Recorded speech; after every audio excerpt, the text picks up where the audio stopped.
Welcome to Business Smarts Radio with Tom and Dr. Dave, the clean approach to building your successful business. Now, let's introduce Tom Borg and Dr. Dave Miles. Welcome to Business Smarts Radio with Tom and Dr. Dave, where we bring you the clean approach to building your successful business. And by clean, we are not talking about spick and span and dust mops.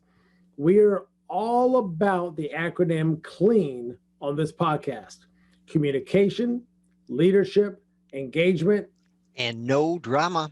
And no drama. There is plenty of that around without having to find that here. So today we are concluding our 4-part series on 4 strategies to navigate the next 4 quarters. In our first one, we talked about employee stress levels, and not just thinking about your employee stress levels, thinking about your own stress levels as well. Second one, we talked about communication, the importance of it, and how better to communicate amongst your team and your organization. Our third one, we talked about emotional intelligence and the importance of that with you and your team. And today we're going to talk about adjusting to changes. And one of the things that I thought was so important is we always talked about doing a 3-year strategic plan. And Tom and I have done these for many organizations and worked on a 3-year strategic plan. And you can barely think 3 days ahead nowadays, much less the next 3 weeks. And 3 years is just, forget it. But what can we do to help us get through the next 4 quarters? And we think these 4 things would help. Looking at employee stress levels, communication, emotional intelligence, and adjusting to changes. Mm-hmm. So let's talk about that. So adjusting to change, Dave and I put together 4 points that we'll discuss here next 15 minutes. Let's give you some ideas on how to navigate the sea of change that we're all in at this time. So first point, and we'll come back to these one at a time and define them a little bit better. But first, assess what has changed. That's the first thing you need to do. Take a look around, assess what's going on. What has changed from where it was before? Next, what has stayed the same? That's important. Third, how are we adjusting? And then finally, what needs to be done? So those are the 4 areas that we really need to take a look at here today. So let's go back to assess what has changed. Do an inventory. Look around. Ask your team members. Ask your clients what's different. Where are their needs different now? What are their expectations? What has to be addressed here? So the first thing we're talking about is assessing what has changed. Dave, what else can you add to that? Well, sometimes you need to really do a deep dive internally to find out what's changed. Sometimes all you need to do is get your remote control and turn on the news and find out what's changed. That's right. Some things are just blatant and in your face. The financial crash of 2008, it's in your face. The towers coming down 2001, that's in your face. The thing with COVID, it's in your face. So there is no denying the changes, especially now when there's state by state. It's a little different, but most places, as of the recording of this now, kind of late November, early December, there's a lot of case spikes, and a lot of the states have gone backwards on their reopening. So I know here in Virginia, we had where it was for events. You're planning an event. The max amount that you could have, as long as you had the proper social distancing, was 250 people. Well, as of a few days ago, the restrictions changed, and now it's 25. And it doesn't matter if it's a small hotel meeting room or the Richmond Coliseum, it's 25. And so at that, when you're planning on events and things, well, that's a change. Things like that, when you talk about assessing what has changed, when the rules on the ground have changed that dramatically, it's time to step back and regroup, and might be 4th and long and time to punt. Absolutely. So that's the thing right there. You have to assess what has changed. Next point we want to discuss is what stayed the same. So you look around and you talk with your team and you talk with your clients and you check out the media, whatever way you take in information, you've got to, what has stayed the same? So what's constant here? And if that's the case, how does your strategy need to adjust? How does it need to change? How does it need to work with that fact that what things that have changed, things that have stayed the same? That's where it's important to not just throw the baby out with the bathwater, so to speak, but to be able to address it specifically in a way that's going to meet everyone's expectations and needs at that point. Oh, Dave? I'd agree with that 100%. And one of the things that I wanted to talk about when you talk about things staying the same and things changing, some things are blatant as the nose in your face. They're right there in front of you. You can't. And we talked about a couple of those examples. Sometimes it's a little bit more deceptive. It's, hey, our turnover is a little higher. Hey, our productivity is a little bit lower. Hey, there's something going on that's not quite the way it could be or should be. At that point, we're like, wait a minute, what's changed? Then you have to really start playing Sherlock Holmes and investigating, what is different, what is going on, and that's tough. And in that process of investigation, when you don't know really what's changed, then you can discern, hey, this is what's different, but this is also what's the same. And some of it is still met. We're still open, we're still here. If you're an essential worker, are you able to go to work? Are you not able to go to work? Are you able to meet on, what are the things that you got to start on a rock solid foundation? I think the things that have not changed, the things that have stayed the same, are that fundamental bedrock that you can try to work off of. And that in a world of complete uncertainty, it seems like, with things moving and changing all the time, your ability to latch onto something that is just a little bit certain and a little bit stable is huge. Absolutely right. And that's critical. That's just what we're trying to help everyone work with today. So the next point is, how are we adjusting? That's the next thing. What can we do? What are we doing to adjust to that situation? And we know now with the COVID thing that's been happening for such a long time, people made a huge change. They adjusted by moving home. A lot of businesses were able to let their workers work remotely. That was powerful. That was very effective. But in other cases, they had to adjust by maybe coming into work certain days of the week, taking turns coming into the office, that sort of thing. Also, they had to look at the clients they were servicing. How were their needs going to be changed, and how do they need to adjust to that? For instance, supermarkets, they started adjusting their hours so senior citizens could come in there early on one particular day of the week, so they could be less encumbered with having a lot of the other folks that would be in the store normally. We've seen other things with restaurants, right? Well, how they've adjusted. They didn't close; they were able to stay open. Maybe having in the warmer weather places to have people on the street there next to the cafe. But also, they really moved over to pickup and delivery. That's another thing that they adjusted for. How about you, Dave? What are your thoughts on that? Well, and I think you're right. I mean, a lot of things, when you talk about this, say, speaking, training, development, workshop end of it, I mean, that's a lot of what we do. When a lot of what you do is getting in front of people, and then you can't get in front of people anymore, you just have to adapt. So obviously, being able to be highly skilled on the virtual platforms that are out there, and it's not just the technical, I can push the buttons, I can make things work. That is super important, especially if you're the one hosting. But also, how are you adjusting to change your game? And it's not, and I'm using it in the context of a trainer or a speaker or a facilitator, but think about you as a leader. You've had meetings.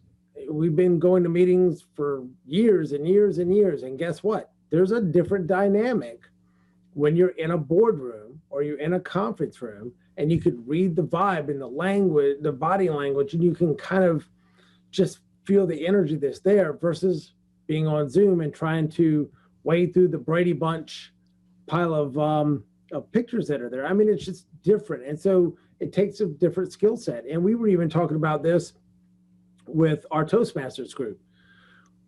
Toastmasters is like the organization, if you're trying to get over one of the biggest fears in humanity. I mean, bigger than the fear of death, it's the fear of public speaking. Right. And you have a lot of folks that were like, I don't want to do this on Zoom. It's like, well, guess what? We pushes ourselves to kind of be in a situation where we're uncomfortable and we're having to develop a new skill set. Well, guess what this did? And this is how we were adjusting. Now we can't meet in person. So guess what? We're now uncomfortable and we're having to be online, and we're having to adjust and develop a new skill set. And that's, Toastmasters was a great example of, how can adjust. And guess what? You can take it as a positive that, hey, I needed to get better at doing this anyway. Now, when you're doing virtual events, for example, even a local conference that I helped host locally, and was doing the MC work for that. It was interesting because they were able to pull in a speaker from across the country that there's no way they would have been able to have that person fly in and take the expense or whatever. Mhm. But now you can have people participating in meetings that are states and states away that never would have been able to participate in your conference or symposium or meeting before. Think about the travel that companies have been able to save. And I believe it was one stat I read a couple months ago that having people work from home can save a company about $11,000 per year per employee. Wow. That's going to go to the bottom line in a hurry. Bottom line in a hurry. As a leader, as a business owner, how can you share some of that with your employees? You know, what do you need and really don't need for commercial real estate? I mean, that's going to be a big disruptor in that industry. That's right. I mean, there's a lot of things on how we're adjusting, and some people adjust better than others. And so That's right. I believe if you're this is the way we've always done it. We're not going to change. We're not going to do anything else. If you're a restaurant, and guess what? Even before they started doing outdoor seating, when things were in the initial lockdown, we won't do delivery. End of discussion. We're not delivering. We're not doing curbside. Right. And you're not doing a restaurant, brother, because you're not going to be in business because nobody can come in and sit. So you have to adjust. Well, and then all of those points, those 3 points lead us up to the last one, and that is what needs to be done. So with our listeners today, when they look at their businesses and look at their organizations, that's a question they have to ask. What needs to be done? So one of the first things they have to do is do a SWOT analysis. What are their strengths? What are their limitations? What are their opportunities? What are their threats? And then to approach that in that way where they can do what needs to be done. This way, they're taking advantage of the situation. There's some companies out there that are doing extremely well in these circumstances. As a matter of fact, they're way ahead of last year. So what's that tell you? So they've adjusted. And that at the same time, they were able to take advantage of the situation. And they didn't sit there and say, well, I'm not going to change, or I'm not going to go along with whatever mandates are coming down. They learn in a hurry how to adjust, and as a result, they're coming up ahead. We also know that many companies and organizations today that adjusted so quickly to the technology end, they were quoted as saying that pushed us 10 years ahead in terms of what we should have been doing. We just were on track to do it, but really didn't have any real reason to do it right away. This forced them to do that. What are your thoughts? Well, I think you're absolutely right, and that's. I used to do a lot. I used to be in emergency services, used to be in the fire department and as a paramedic for years. And one of the things that we used to kind of dark humor, I don't want to say joke about, but it was really almost in a very sarcastic, facetious way. You would respond and there would be lots of accidents at this particular intersection, right? And well, you know, somebody should do something. Well, you know, the infamous somebody should do something kind of thing. Well, what it ended up being a lot of times, it wasn't. You might have people get hurt, injured, or even killed at a certain intersection, but it was almost like the right person had to die at that intersection before anything would actually get done. And it's almost like here, the right centers, everybody knew what needed to be done. There needed to be a street light on there. People knew we need to move to this technology. But why? Maybe I've got a deficiency in my leadership. I'm insecure. I'm a micromanager. I don't trust that my people are going to do the job if they're at home. I want to be able to watch over them. I feel more comfortable with that. That's what I'm used to. Well, guess what? When nobody can walk in the building, you have to get over that pretty quick, and you have to adjust. Same thing, circumstances, as in the street light, the right person has to die. Or here, the circumstance had to be where you don't have another choice. The only way you're going to get together is over technology, and it forces them to put that infrastructure in place to be able to do that. And so I think that is something that it ends up in the big picture being a good thing, but it's that short-term change that's difficult because it's different. Exactly. All right. So let's wrap it up. So what we've just covered here are 4 points today in adjusting to change is assess what has changed, what has stayed the same, how are we adjusting, and what needs to be done. So if you can follow through in those 4 steps, you're definitely going to be that much further ahead when it comes to being able to meet the needs of your clients as well as your team members. Absolutely. And one thing I would throw out to our listeners is this. You had mentioned doing a SWOT analysis, and that is something most people are used to, the SWOT, SWOT, strengths, That's weaknesses, opportunities, and threats, and not, instead of weaknesses, look at limitations. I like that difference. But one of the things we were joking about before, not being able to, my God, you're thinking about a 3-year strategic plan, you've lost your mind. But part of that 3-year strategic planning was doing that slot analysis. And so it's never a bad thing if you're just kind of in a rut or you're not able to really see, bring in somebody from the outside. Like I said, that's something that we do. So you can reach out at the websites below. Tom and I would be more than happy to talk to you and see if it would be a good fit for maybe to bring in an outside facilitator and say, hey, let us help you work through the process. Let's see where we can help. If it's a good fit, great. If not, hey, we're happy to have a conversation with you. We love talking to our listeners and be able to do that. But that's something, it's occasionally you're just too close to it to be able to really see what's going on and and it doesn't even have to be us. Anybody that's an outsider with an open mind that can come in without those preconceived notions of, hey, this is the way we've always done, and not coming from inside the organizational culture, is not necessarily a bad thing to get that outside perspective. Like I said, if you want to reach out to Tom and myself, our information is down below. We'd be more than happy to talk to you. But even if it's on us, reach out and talk to somebody and just get an idea of maybe bringing in that outside perspective on how you can best adjust for change. What are some of the strengths and limitations you have, the opportunities and threats, and go from there and make the changes that need to be made. Be bold about it. Go forward. And like I said, those are the folks that communicate well, that deal with their employee stress, that have a high degree of emotional intelligence, and that have been adjusting to change properly, that have succeeded. And those are the 4 strategies that we have for you to help you navigate the next 4 quarters. So I hope that you have enjoyed this series, and we will see you in our next episode. Take care.